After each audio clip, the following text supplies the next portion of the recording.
The average savings rate in the United States is startlingly low, alarmingly so, much lower than most people would expect. And the reasons go far deeper than just the obvious. Maybe you manage to stash away a little extra cash in a given month, only for surprise bills or random charges to show up and wipe it out.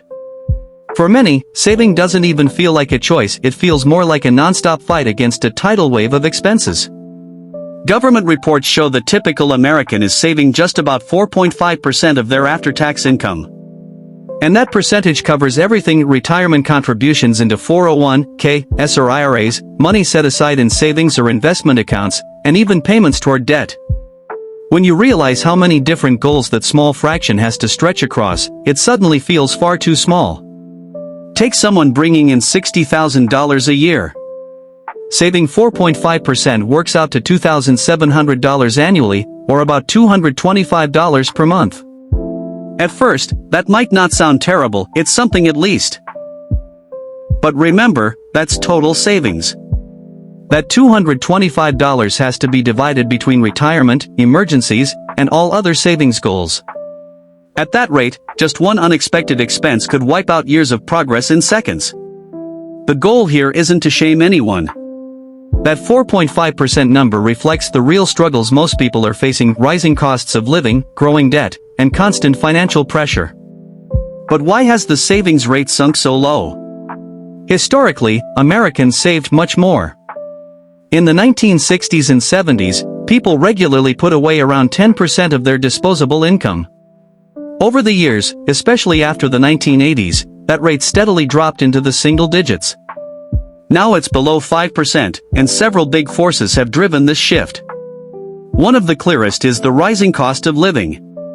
Housing costs continue to climb, healthcare keeps getting more expensive, and tuition is becoming harder to afford.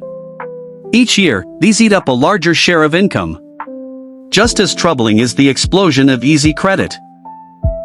Think of the last credit card offer you received. Maybe it promised 0% interest for a year or a cash bonus if you spent enough within a few months. These deals are designed to get people opening accounts and piling up balances quickly, making it simple to overspend before they even realize it. Car loans are another factor, and they cut both ways. Financing is incredibly easy to get if you've got decent credit. You can walk into a dealership, sign a couple of papers, and drive off in a car that eats up half your monthly income. No down payment, barely any proof of income. Dealers do this on purpose, and salespeople know exactly how to hype you up so you forget about the math. That's why so many end up with car payments they never fully thought through. Then there's a quieter but equally powerful challenge: lack of discipline with money. Saving isn't just about how much you make or spend, it's about habits and choices, which can be tough to stick with. Someone might grab coffee every morning, waste half an hour impulse buying on Amazon, skip tracking their budget, and promise themselves they'll start saving next month. Small slip-ups like that pile up, and suddenly there's nothing left to put aside. Combine those habits with rising costs and overly easy credit, and it's no surprise people end up barely saving anything. Another huge trap is lifestyle inflation, which keeps people running on the hamster wheel without even noticing. Older generations often recall a different way of living: one car per family, houses with a single bathroom, kids sharing rooms, most meals cooked at home, vacations rare, the same kitchen for decades, furniture passed down, and weddings in backyards. Snacks like chips or soda were for holidays. Fast forward to today and rising incomes fuel a different pattern: frequent takeout, constant upgrades, flashy vacations for social media, new gadgets every year, and home renovations every few years. There's nothing wrong with enjoying these things when done responsibly and after savings are secured.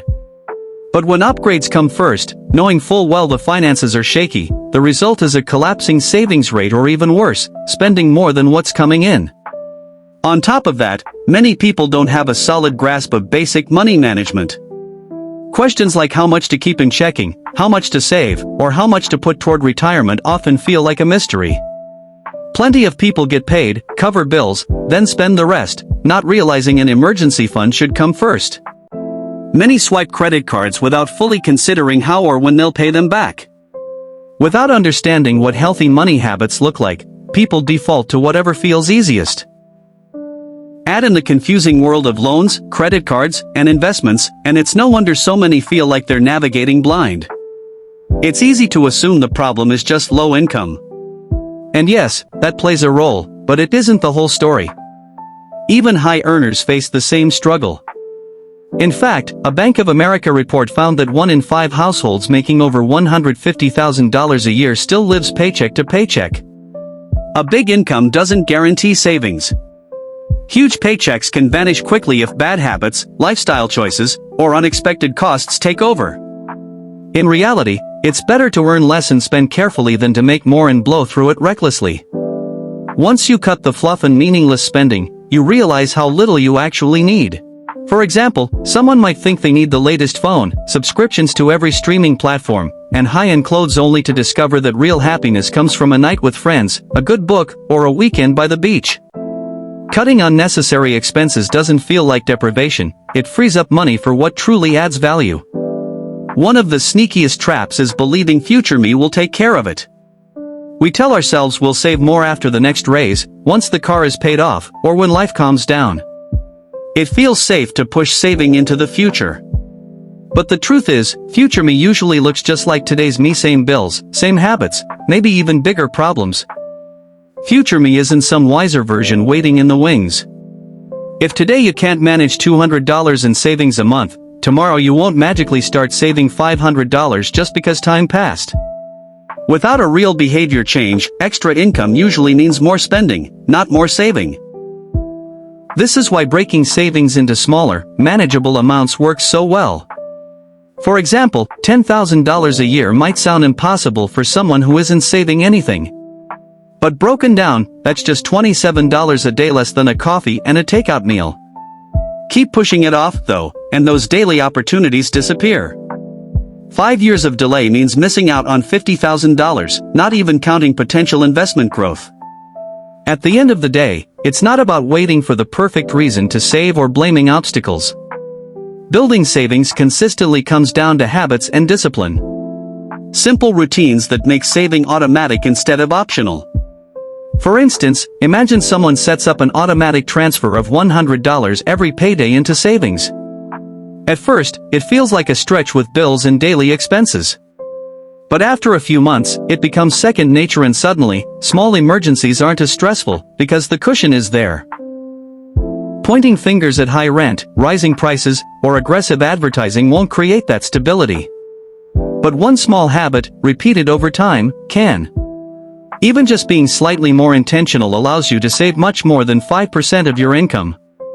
It's those small, steady choices that create breathing room and build a financial future where bills aren't scary, surprises don't derail you, and you actually have the freedom most people only dream about.